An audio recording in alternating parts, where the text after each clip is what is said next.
Steph, that was an absolutely perfect illustration of what I want to say today, okay? I'm going to preach anyway, however, because I want you to see where it comes from in His Word, okay? But that was great. We're spending a month or so talking about biblical notion of godly giving, giving from our income in ways that please Him. And right now we're in a couple of chapters in 2 Corinthians. The topic is Paul's relief fund, his collection to help suffering Jewish believers. It may have been the most important single offering ever taken in the history of the church because it was designed to cement Gentile believers and Jewish believers into one new group of Christians. And so far we've gathered several important principles about giving. We've seen that godly giving is always a response to Christ's gift. If it's a godly gift, it's a response to Him. We looked at the principles of the tithe, and we saw that godly giving faithfully celebrates God's grace. And last week we studied what wealth is, how to build it for eternity. We learned that godly giving builds wealth. And at the end of last week's text, we saw a phrase that through your generosity will result in thanksgiving to God. And this is a comment now about the results of godly giving beyond our own wealth building, as it were, what giving accomplishes from a broader perspective to point others to God in thanks. So our final text in this chapter is going to develop that idea, and let me just read it for you. This service that you perform is not only supplying the needs of God's people, but is also overflowing in many expressions of thanks to God. Because of the service by which you proved yourselves, men will praise God for the obedience that accompanies your confession of the gospel of Christ, and for your generosity in sharing with them and with everyone else. And in their prayers for you, their hearts will go out to you because of the surpassing grace God has given you. Thanks be to God for His indescribable gift. Paul talks about this collection they were doing as a service. Mentions it twice. Now, the Greek word behind that's going to sound familiar to churched ears. It's the word diakonia. We get the English word deacon from it, diaconate. And it's a word that the English Bible usually translates with the idea of ministry. Ministry. Most of the time. But sometimes translators use the word service. It is a broad word, but I think there's an ambivalence in the translation because of the way translators feel that modern readers understand the idea of ministry. That ministry is spiritual, and if it's a practical thing, then it's not spiritual, so we can't use that word, and we'll talk about service. Biblically, however, there's no distinction between service and ministry. There's a classic text in Acts chapter 6 where there's concern over favoritism and who is receiving food, and the apostles urge the congregation to raise up servants they call deacons so that the apostles, could pay attention to prayer and the ministry of the word. Now, it looks like that the ministry of the word is spiritual, it's ministry, and then the other thing with food is, well, that's just a distribution, except that both of those are the same word. And here it is in almost the same sentence. Being translated differently. And I think that's a little bit confusing.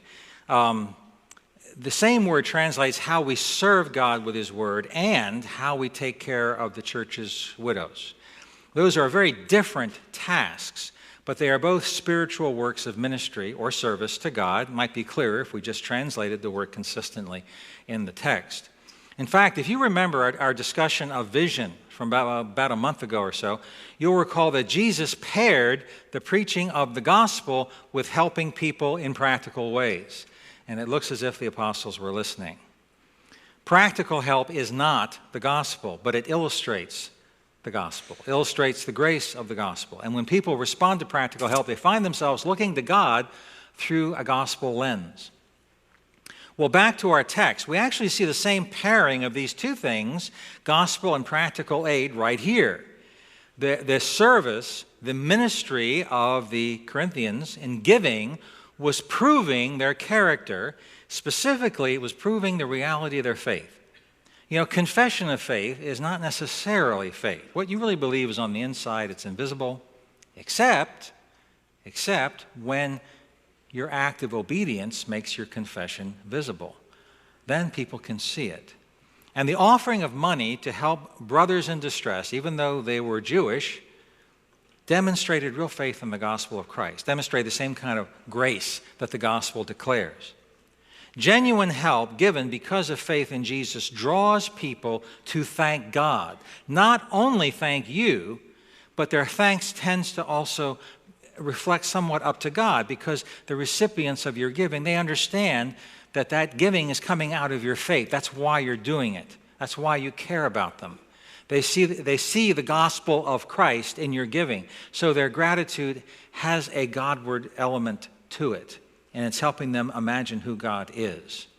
Godly giving always has two purposes. The immediate purpose, obviously, is to do something. It's to do something tangible. Tangible. It makes our faith visible. Could be distributing food, could be paying a salary. It's something tangible. But our ultimate purpose, of course, is to glorify God because, as I hope we know, the ultimate purpose of anything is to glorify God. But in this particular case, what that means is that our gifts glorify Him by making Him visible through our generosity. Our giving, our sacrifice is like a shadow or echo of the cross where Jesus gave Himself for us. And as people see God through our imitation of the cross, we hope that a connection is made and God will glorify Himself by drawing people to Himself. This is how I see Paul teaching the dynamics of godly giving. Christians receive grace from God that is continually overflowing from His own triune being. His grace just pours out, right? Overflows like that cup. And we first taste this grace at our conversion. Over time, we cultivate a taste for it, an awareness of it. Like manna, God's grace is new every morning. It's a daily gift.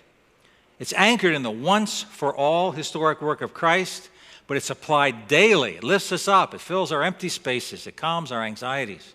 It recasts our vision of what it means to be alive as a creature of God and as a child of God. Now, Christians respond to this with an overflowing gratitude. And it goes back up to Him in worship. It's what brought us here today.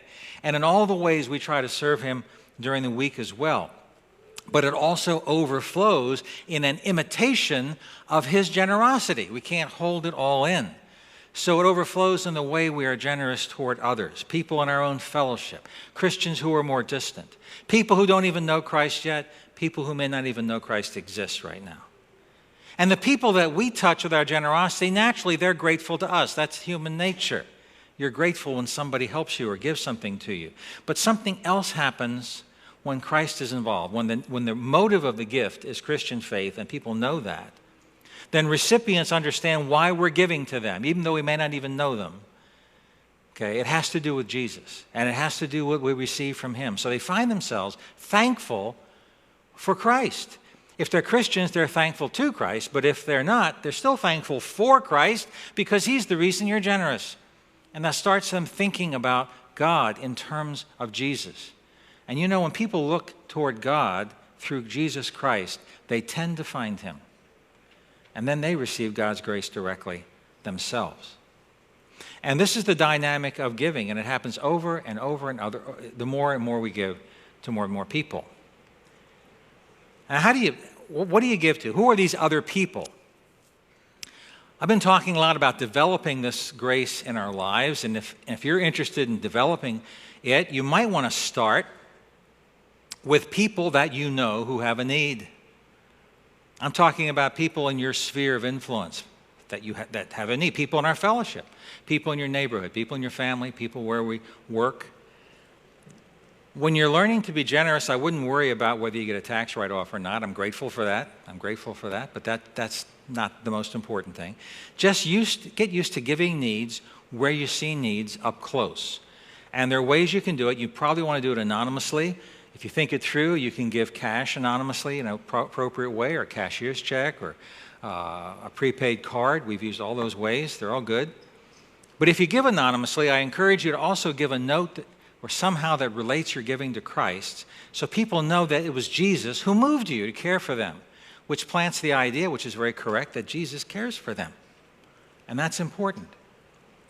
There are a lot of wonderful organizations you can give to, or a lot of people have gotten together. They're working very hard to do good things, build a better society, build a better environment.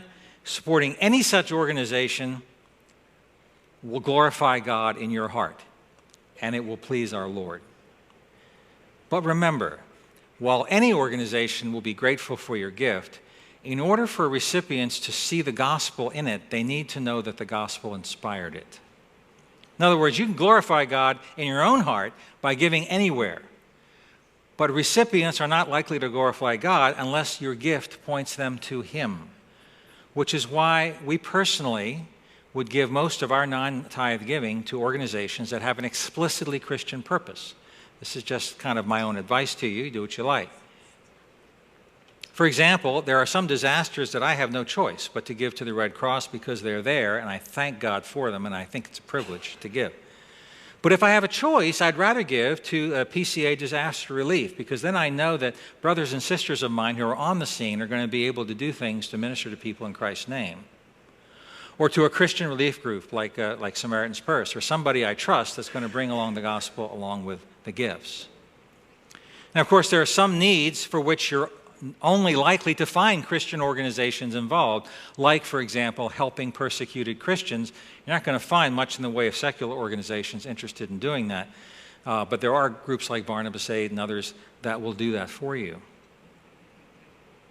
But having said all that, the most obvious place to give in the name of Jesus Christ to help others is your church, the church that you know, a church where you can best see how your dollars are being spent and what they're accomplishing, where every penny supports ministry that is in the name of Jesus Christ.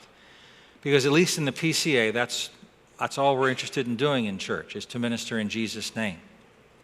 Our deacons fund, for example, we have a separate fund apart from our operating fund, which we ask the deacons to administer, which is just for help, just for helping people.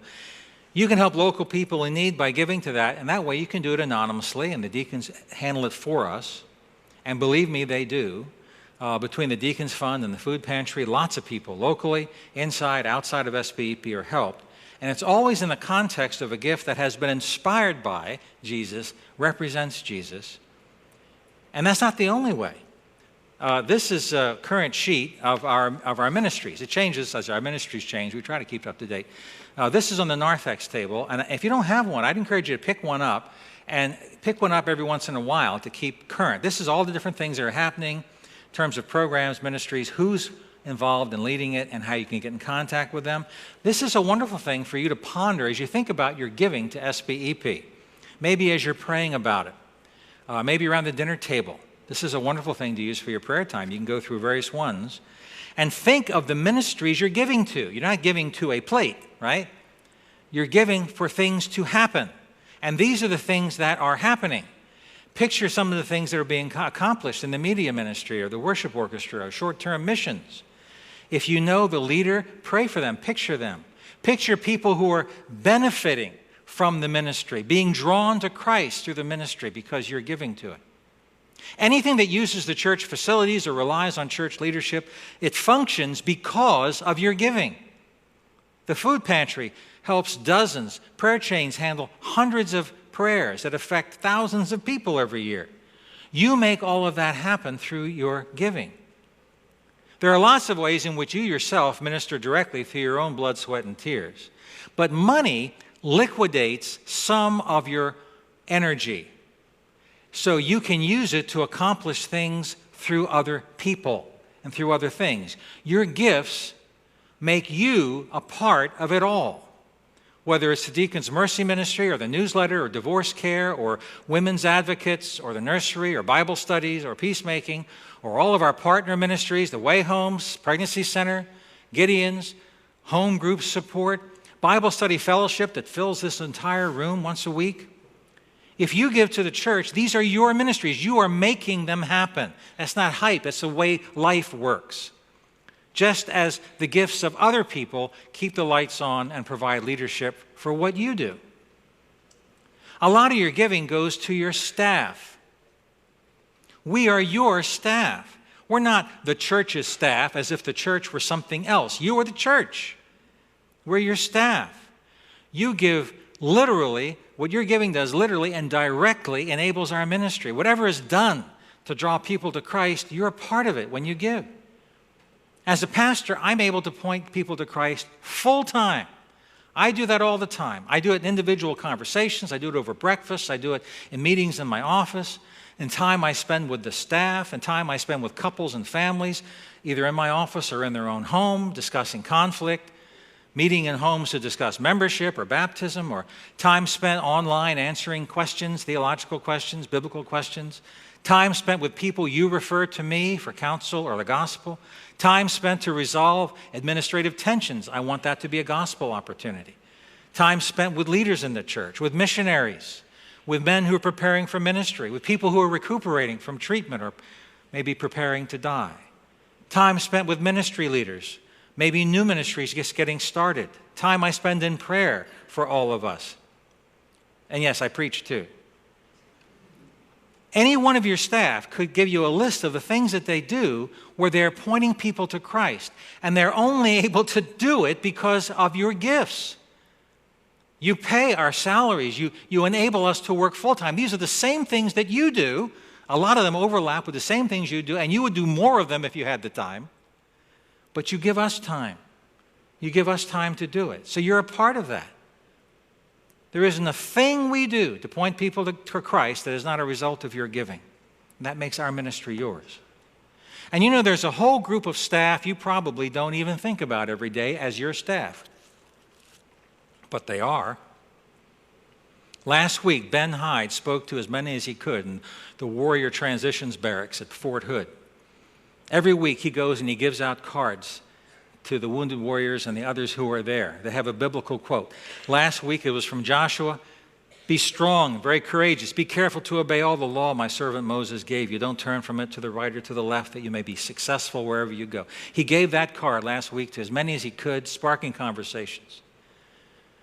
Men and women in our armed forces have it rough. Wouldn't you like to bring the encouragement of Jesus Christ to them? You do. You do through Ben and Doris. You're there. You're at Fort Hood. Every conversation, every weekend retreat happens because you support them with your giving. The same could be said of the Banderus as they rescue some kids from the flood of runaways in India. Or Paul Fontana, who makes sure that people who are spending their lives overseas translating the Bible are well provisioned. Every day, it seems, we hear news, I think distressing news involving Middle Eastern Muslims. Don't you wish that somebody had the courage and the means to go share Christ with them? You support people who are doing that. Every time you see a news report, remember that through them, you are reaching into the lives of Muslims for Christ through your gifts to God. If you want to keep up to date, just tell the church office, by the way, and you can get some of those newsletters sent to you. Last week, we talked about how money was a great means of liquidating our wealth to send it on ahead to paradise. This is a similar idea where money liquidates some of your time and your effort, and you use it to make the gospel come alive in ways that are different than what you can do with your own hands.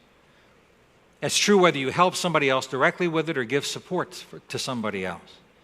Giving is a way that you multiply your ministry to draw people to Christ. And then as they are drawn to Christ, they overflow, they give, draw still others. It's a ripple that starts with you every time you give, and it just gets bigger and bigger, and you don't even see the horizon. You don't know where it's going. It just keeps going. How do you reach 215 million people for Christ?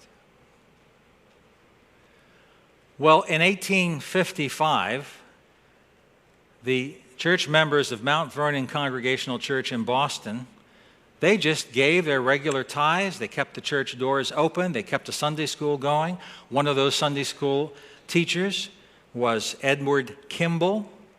Edward Kimball got to know people in his Sunday school class. One day he went out to where one of the young men, a shoe salesman, worked to follow up on a conversation, teach him about Jesus Christ, talk to him about his soul. The man said, I never even knew I had a soul before he talked to me. He came to Christ. His name was Dwight Moody.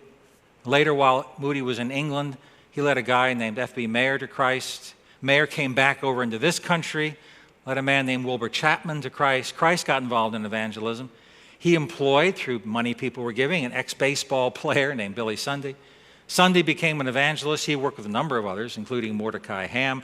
Under Ham's preaching, a young 16-year-old came to faith named Billy Graham, who has shared the gospel with kings, queens, presidents, and some 215 million others. So how do you share the gospel with 215 million people?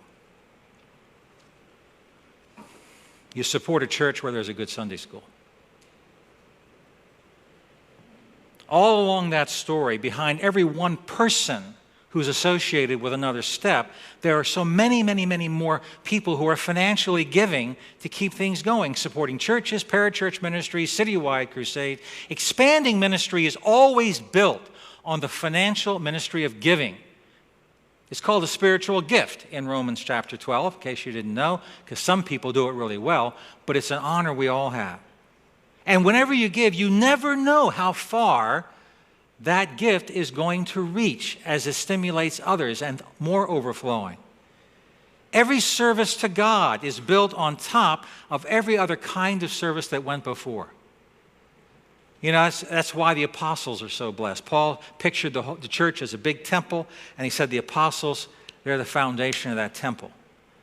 And he knew that all the different ministry was going to happen around the world. It's going to happen on top of the apostles' ministry. Great privilege. But guess what? All their ministry, and therefore all service to God rests on one cornerstone. A cornerstone precious and chosen, and the one who trusts in him will never be put to shame. All the many gifts to God, all the overflowing, whether delivered personally or indirectly through financial giving, it all rests on one cornerstone, which is why Paul ends this section the way he does. Gratitude for grace comes from gratitude for grace. Jews grateful for the generosity of the Gentiles who were already grateful for the Jews sending them out Paul. It all goes back to Jesus Christ. God's indescribable, overflowing gift is still inspiring us to give like him. And the gratitude and the giving and the drawing to God just goes on and on and on and on until he comes back. What a glorious day that'll be. So my suggestion for you this week as a project is very simple. Just takes a little time, a little thought. Imagine this week how your giving is drawing people to God. Just imagine. You know, think about something you're giving to. Could be the church here, could be a parachurch ministry. Just talk with somebody. Imagine how your gift is drawing people to Jesus. And tell God how grateful you are to be a part of his work. Let's pray.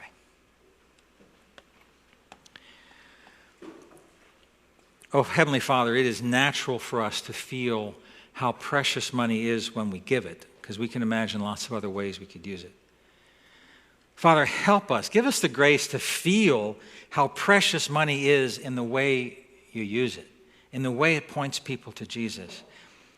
And Father, truly, it's not just that we give for others. We receive the benefit of such gifts. Everything we enjoy in this church is because of the willing gifts of brothers and sisters in this room, as well as some who are now with you, who gave in the past, and Christians before them.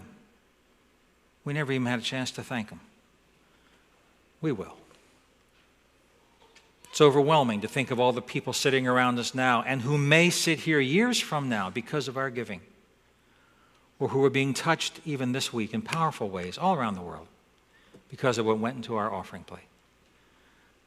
Truly, Father, whenever we try to retrace the ripples of blessing, we always come back to the gift of your Son. You started it all in him. And we do indeed thank you for your indescribable gift. Lord, inspire us to give like you, and use our gifts to apply what you've accomplished in your wonderful Son. We ask in his name. Amen.